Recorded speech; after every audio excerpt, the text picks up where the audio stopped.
Well, hello there. Hello. This isn't the P320 video. Get back to work. It's funny how life changes your priorities, and quite frankly, Protraband's doing better work than I ever could right now, so go watch his stuff on the P320. I'll make a video eventually, and I have some of my own experiences I can contribute, direct experiences. So we'll get there eventually. But in the meantime, I wanted to resurrect, well, not even resurrect, finally give attention to a rifle that hasn't done anything in like 4 years on this channel, I think.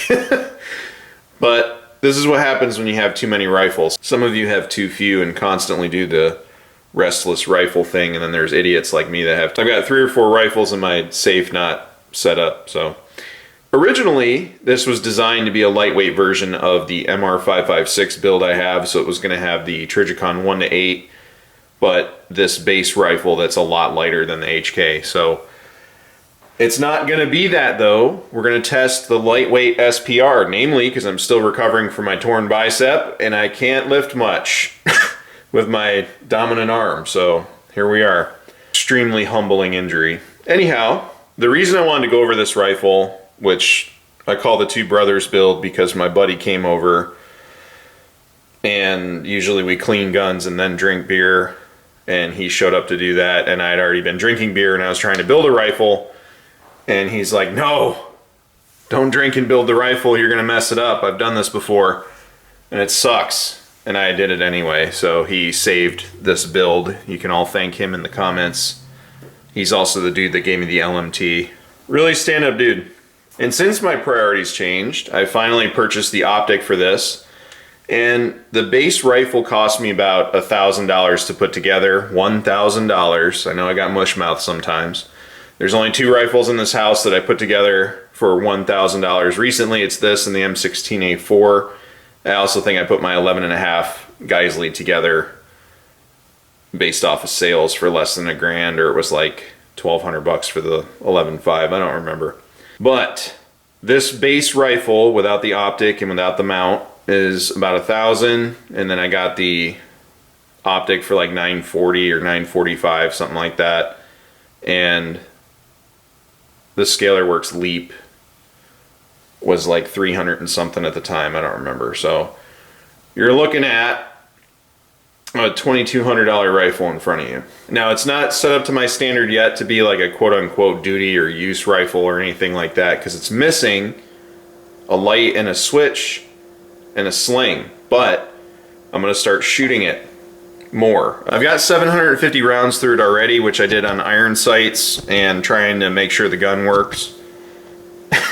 I was a little nervous because of 1, how it got put together, but 2, it's the first rifle that I've assembled, and again with help, from parts. So it was not a complete upper, it was all parts and we put it together. So going over the build very quickly. It has a Ballistic Advantage 16-inch Hansen profile mid-length gas barrel with a .750 gas block journal. I don't know what the gas port size is, but it shoots very soft. And it's a nitrided barrel. Gas block is theirs. I think the gas tube is theirs. And the gas block is pinned and screwed into the bottom. I think it's also nitrided. It looks nitrided from here. Around that is a Geisley Mark 13 rail that's 15 inches. There's also a Magpul bipod that looks broken at this angle. A Landtag bolt carrier group that I got off my buddy. He bought it and sold it to me after he didn't like it, I guess. An M4E1 Black Friday receiver set from forever ago, probably 5 or 6 years now. I do have some takeoff parts on here. I have a CTR, which is a locking stock with the extended butt pad, and a takeoff MR556 pistol grip. Has a Geisley SSA E trigger with a checkered Geisley lower parts kit, a bad lever, which everybody loves. Geisley charging handle, not the airborne. It's their super precision charging handle or super charging handle, whatever it is. Geisley buffer tube. I did stake this poorly and we're off to the races. For the optic, for those that don't know, it's a Trijicon Credo 2-10 by 36, 30mm tube, riding in it's a red mill variant, and it's riding in a Scalarworks Leap 1.54 mount. So the whole thing is, I usually build heavier rifles that stay put when I shoot them. I've always lifted, so I never had problems throwing heavier rifles around. But with my current state of affairs, despite the fact this was supposed to be a lighter version of, say, like a Recce or something like that, it's now going to be a 16-inch SPR setup. I intend to use this as I would an SPR, so if I had a Mark 12 or any other gas gun that's set up for precision, so like a bipod is attached, I'm going to shoot it the same way. Now I will do drills with it, and I will do the same style shooting I would do either in competition or when I go to the range. So it'll do 5 to 10 shot strings, it'll do transition drills, it'll do all those things when my body's ready. But I'm going to shoot it like a precision gun. I have heard that the Aero Precision and the Ballistic Advantage barrels shoot out in about 7 to 10,000 rounds based on use, and if that does happen, it'll happen from normal use. I'm not going to burn my barrel down, or I have no vested interest in just beating this to beat it.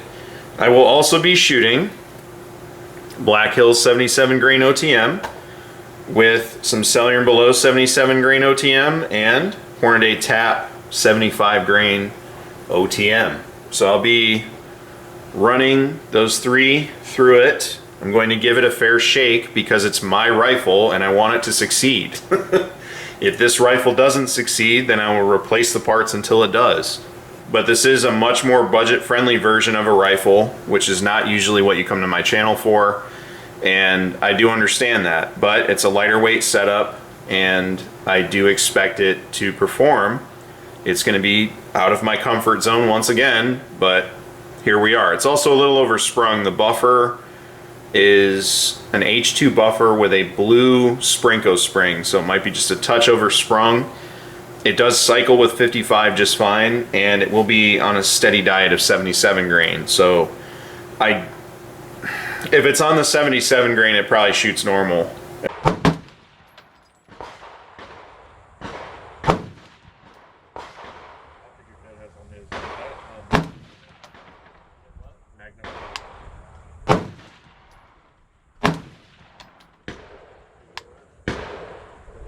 Get a little bit closer to this. The eye relief on that thing's a little different. How do I lock it? Yeah. Can I hold on to the clip?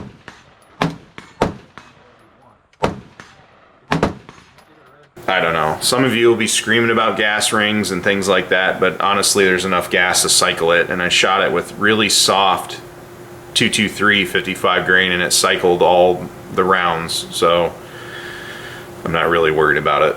But that said, I'm going to treat it like a precision instrument. I'm going to clean the barrel probably every 200 rounds like I would a precision gun. My HKMR 556s and my MR762 as well as my R700, their cleaning schedule is every 200 rounds. So I'll clean the bolt and the receivers and everything after every range trip, but I leave the barrel fouled for 200 rounds and then I will re-clean it after.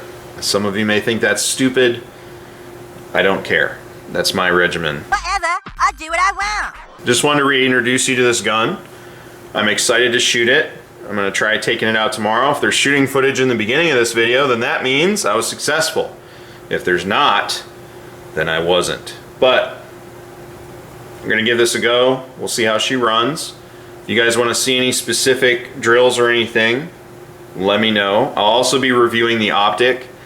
Optics for me going forward, just so you're aware, are gonna be Steiner Trijicon Night Force, and that's about it. I might get a Delta Striker, I might get an SAI 1-6, but that's about it.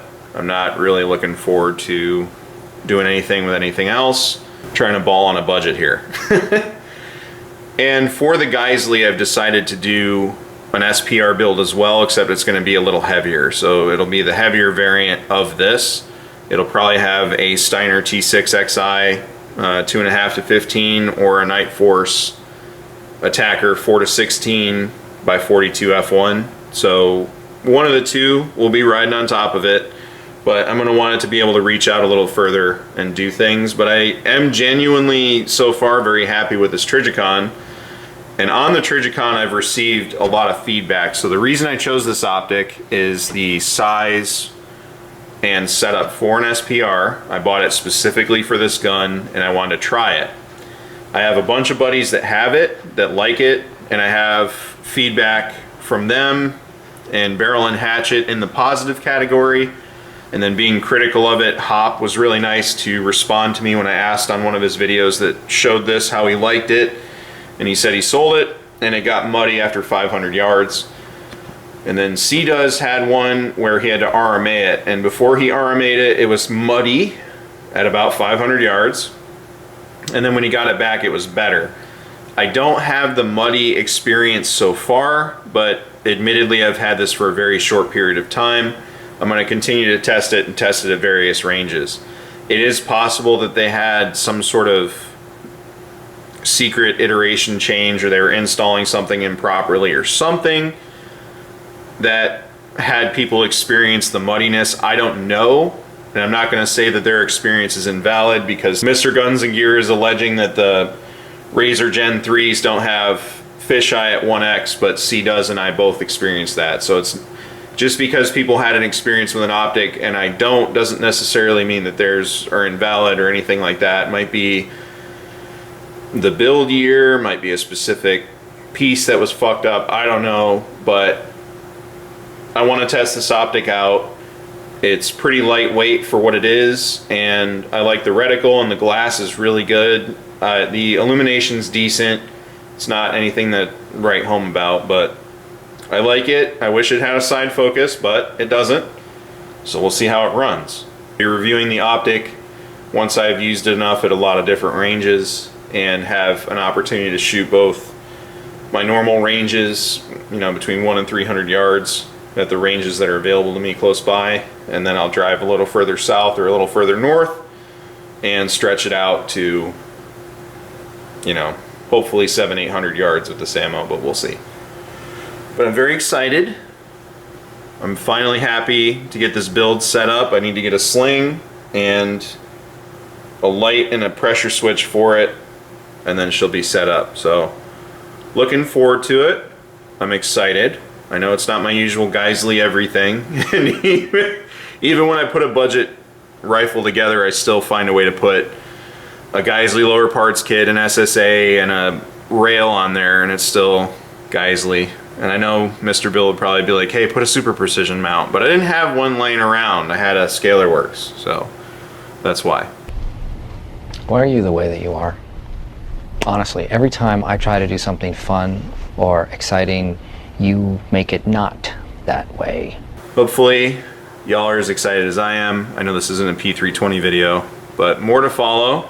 and I'm excited to be making videos. Hopefully I can shoot tomorrow. Thanks for watching. Take care out there.